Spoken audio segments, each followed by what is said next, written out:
छात्र चेतना संगठन, जैसा कि जानते हैं कि आज 25वां वर्षगांठ है और इस वर्षगांठ पर हमारा हर साल की तरह इस साल भी हम सब यहाँ एकत्र हुए हैं।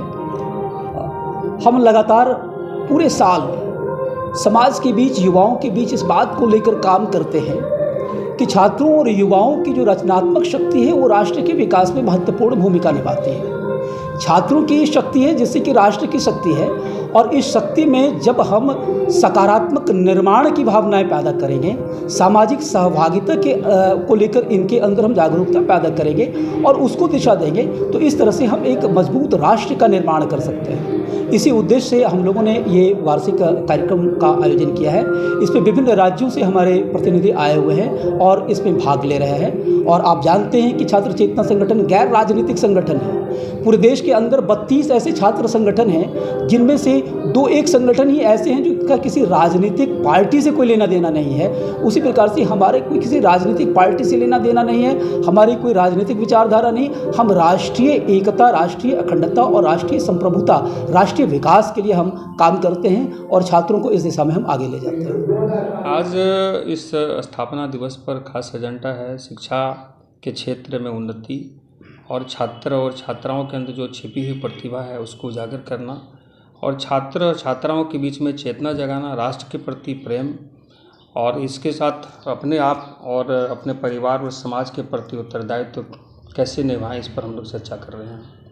और आज मैं बहुत ज़्यादा खुश हूँ कि आज एक छात्रा आई जो नौनीहाट की रहने वाली थी। 2 बहनें हैं, उनका कोई भाई नहीं है, गांव से आती है और उनके पिताजी पावरटी बेचते हैं साइकिल पर, और उन्हें पीओ जैसे कंपटीशन का क्वालिफाई किया, फाइनल उन्होंने कर लिया है। उसका नाम रीमा सेन है।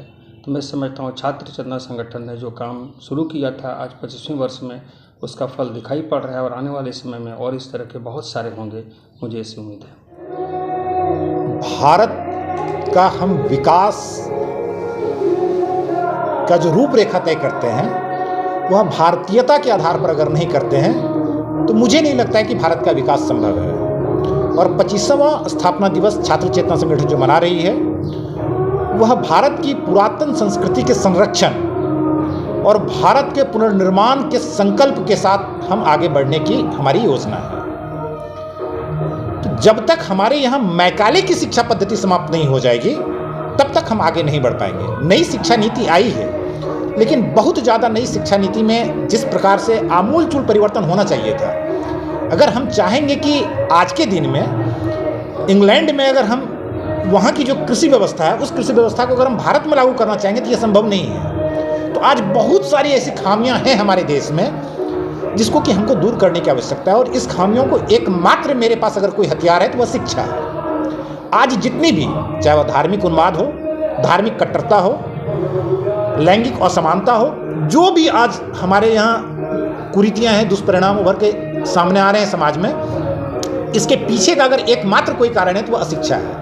और छात्र चेतना संगठन केंद्रीय समिति ने जो निर्णय लिया है कि हम लोग खास करके अभी आने वाले 5 वर्षों में छात्रों की छात्रा शिक्षा पर, नारी शिक्षा पर हम जोर देंगे, क्योंकि अगर एक स्त्री शिक्षित होती है तो वह पूरे घर को शिक्षित बना सकती है।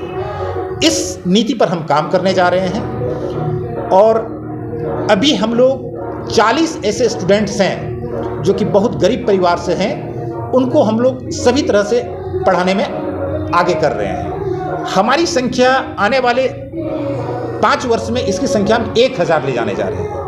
और 1000 छात्र अगर प्रत्येक वर्ष अगर हम निकाल लेते हैं 1000 स्टूडेंट को, उसको तैयार करते हैं देश के लिए, तो निश्चित रूप से हम जिस प्रकार के भारत का पुनर्निर्माण चाहते हैं तो वह दिन दूर नहीं कि एक सशक्त, एक समृद्ध और एक वैभवशाली भारत के निर्माण करने में हम सक्षम होंगे। और भारत को विश्व गुरु के परम वैभव पर जिस प्रकार हम स्थापित देखना चाहते हैं, निश्चित रूप से मां भारती को विश्व गुरु के परम वैभव पर स्थापित होने में सक्षम होंगे।